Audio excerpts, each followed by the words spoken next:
Good morning, everyone. I'm going to have some words with the band about emotionally destroying me right before my sermon.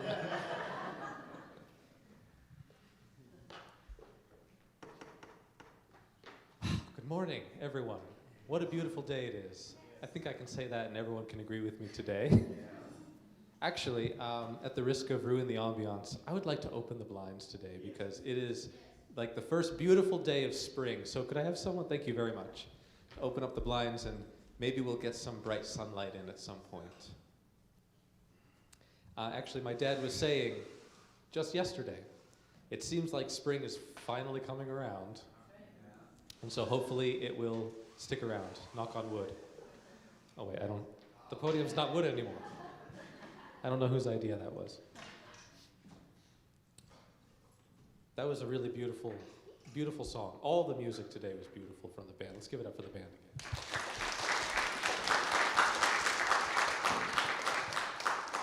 The music is beautiful, and it really is fulfilling its purpose of bringing God into our midst. Actually, my sermon today, unsurprisingly, is about God and about God's presence here on earth in the era of the Chunil Sanctum. It's a beautiful day to be meeting God here in the Seattle Family Church. If my sermon had a title, because I didn't write it down, but what came to me was praying with your eyes open.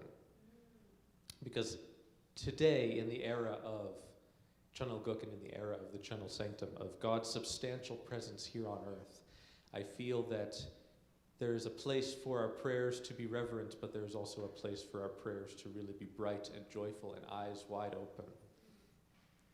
And speaking of the Chunil Sanctum, I was actually able to visit myself at the opening ceremony. Right before I came here to the Seattle community, I went with my wife Unmi, and we visited the palace and we were able to go into the sanctum. And I won't share too much of my testimony. I will say, if I'm honest, it wasn't an earth-shattering experience. I didn't see Jesus walking amongst the pews. I didn't take a picture with him or get his autograph.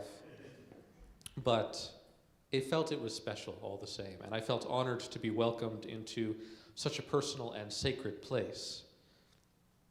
It really was a place where I felt God's presence in a different way.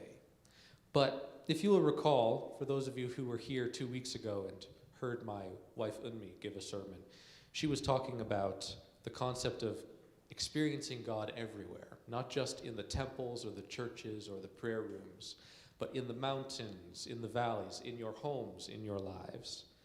And God is not just resting in his palace. This is a distinction that I felt really strongly when I was there, is that I'm not here just to meet God in this one unique way, and this is the only place that God is, but actually, this is an opportunity for me to take God with me into my life.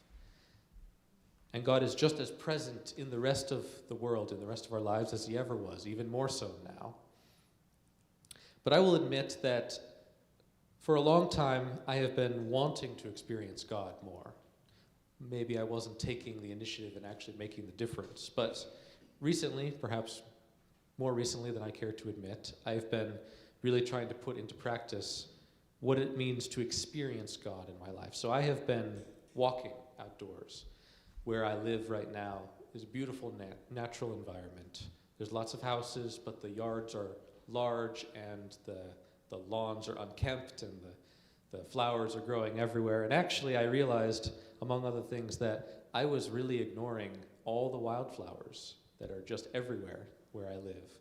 And I never cared for flowers. I never thought of myself, I pay that much attention to the flowers. They're nice, I appreciate the beauty, the smell. I can't usually smell the flowers.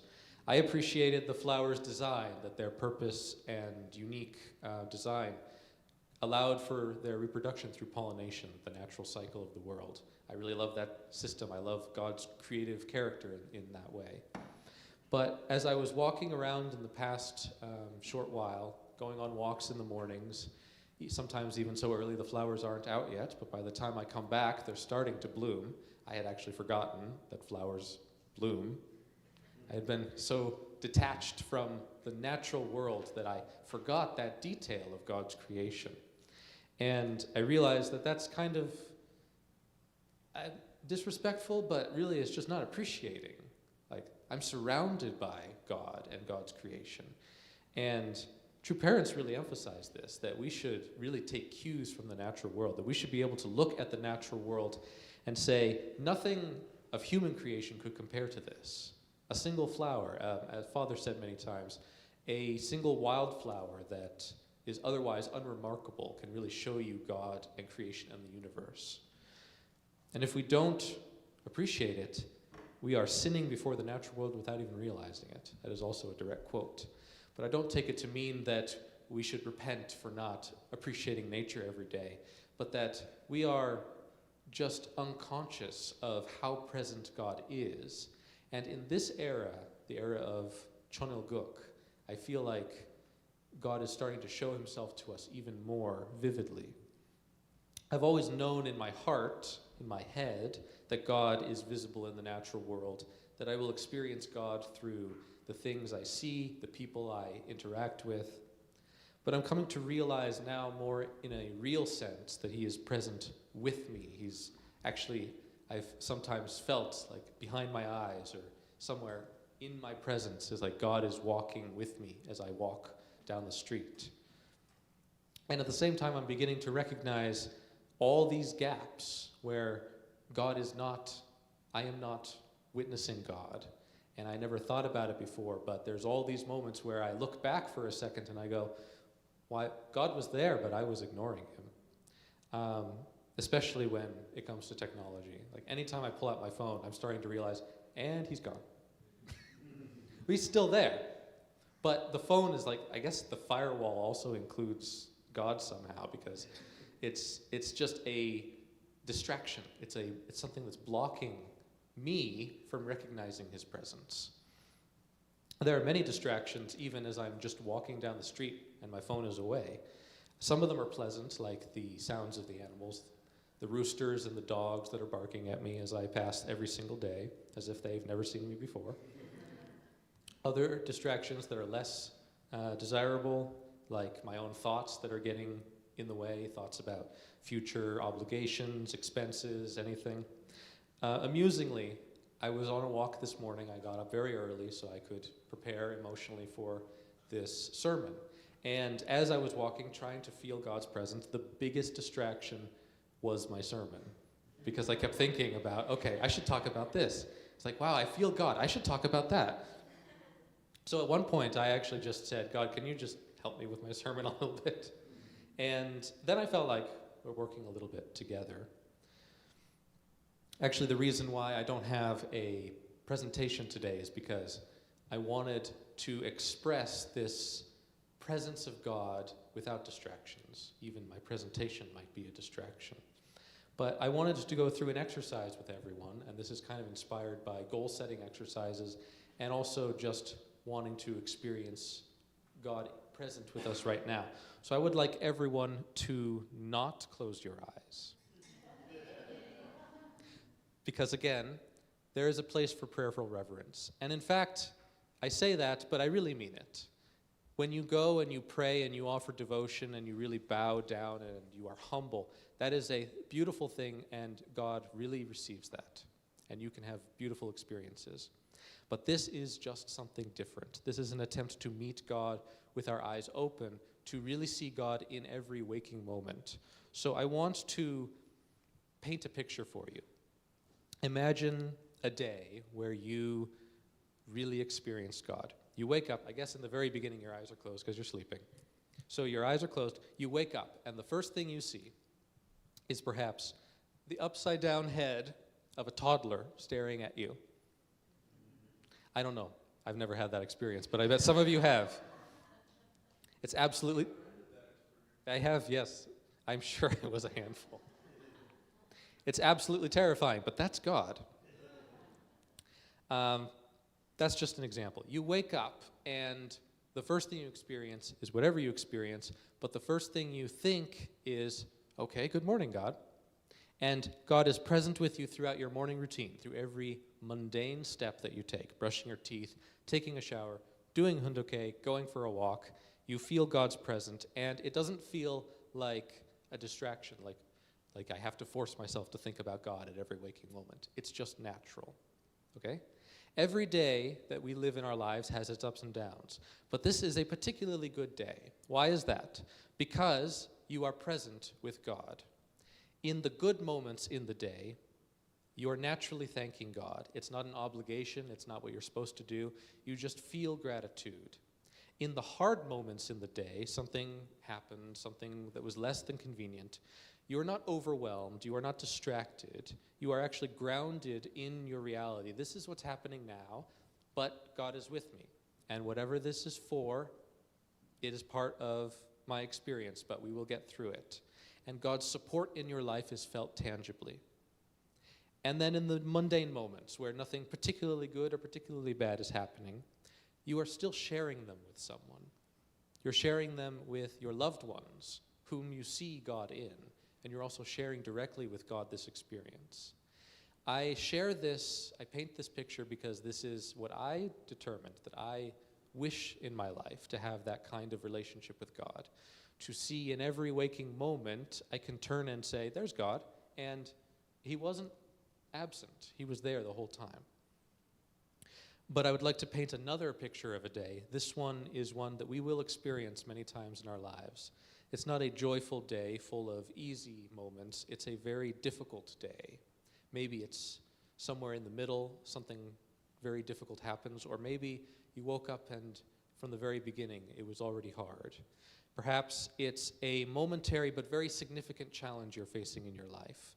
Financial burdens, maybe a damaged car or a house. You're dealing with insurance now. That's going to take up the whole day. Or maybe it's something more personal, emotional. It's something you were passionate about, a passion project, and it failed. It didn't pan out. Maybe you were really hoping for something to happen and it didn't. And perhaps it's a more genuine or lasting loss. Maybe the passing of a loved one or a relationship has become damaged somehow. And perhaps hardest of all, you find that it's your fault, that your actions caused this. You made a mistake and it's costly, or you hurt someone close to you. Others may be blaming you for this, and you may be blaming yourself. We all experience these moments, and when we aren't prepared, it's all-consuming. It's my entire existence right now is this moment that is painful. There's no solution in sight, and there's no redemption. But the biggest question when you are living this kind of day is not why it happened or even how to solve it, but it is actually how are you present with God in this moment? Because if you are present with God, then the experience is completely different. But it's difficult to feel present with God in those difficult moments. Actually, the unconditional love of God that true parents taught us about doesn't feel very realistic when we are really struggling. And we're not always sure that God is even capable of handling our difficult days. We know it in our heads. We've been taught that God is unlimited and unconditional, but when it really comes down to it, maybe we don't believe it in our hearts. And I've noticed that we tend to treat God as if he is only as forgiving as we are. If we can't forgive someone, we don't really want God to be forgiving of them either. And if we can't forgive ourselves, then we don't really think God is forgiving us either. But on this day that is very difficult, if you have cultivated a relationship with God where you feel his presence, instead of overwhelm and despair, you would feel gratitude. You are with me, God, even through this difficult circumstance. And it wouldn't be out of obligation, oh, I'm supposed to feel grateful even though my life sucks right now. It would actually be the natural response because you know God is working through this situation with you. Awareness of God's presence is really one of the strongest bulwarks that we have, the strongest support that we have to go through these kinds of days. And without it, we're stranded. We're wandering. We're unsure how to handle the situation. And God is there, but we don't know how to call upon him. But when God is already present in our lives, then he is already the solution. That kind of awareness of God's presence is a habit, and like any habit, it requires practice. But it's a habit that we have the opportunity to really build now in this era. God is really ready and present to work in our lives. It's like a switch, actually, in our heads. I've noticed that in the past few days. As soon as I flip the switch on, God is there. And it's like, all right, we're working. We're going through this difficult experience, or we're really experiencing this wonderful thing together. That is the blessing of the era that we are in. God was always present. We could always connect to him. But now it can be a substantial relationship. I believe that is really the gift that True Mother gave to us and gave to God when she established the Chonil Sanctum and the Chomogun. Because it's a wonderful thing to give God a home, a tangible place to stay. But more than that, it was really inviting God to be here on earth in all of our lives. And that really has always been God's dream. That is what God wants more than anything, is to be right here in this moment, standing next to me, sitting next to you. God wants to be here in this moment with us. And that is the goal. That is the dream. That's the end. But it's also the beginning. It's the beginning of our life together with God. And it's really a beautiful thing that our true parents and true mother has really done to make this a reality. If you feel like in the picture that I painted of these days, both good and bad, that's something that you want in your life, then this sermon that I'm giving today is just an invitation to you to go for it. I won't say that nothing is in the way. It's not an easy thing to do. It never is. But this is the invitation. You could say that these are God's words, not because I'm such a great speaker, but because this is the message that God has always been trying to share with you personally. This is what God has been saying to you all your life, is I just want to be there with you. I just want to be by your side. So, this is your opportunity. I really hope that on this beautiful spring day, you can take a moment to appreciate God's presence. And just one moment is the beginning of a habit, and you can start to build that habit. So I really hope that somehow God has reached you through my words today. And because this message comes from God, and this message is what true parents have been saying all these years. So I'm really grateful to be here today and to see all your faces in the bright sun and the bright spotlight that is right in my eyes. So thank you, everyone, for being here today, and I hope that God is with all of you in the coming weeks. Thank you.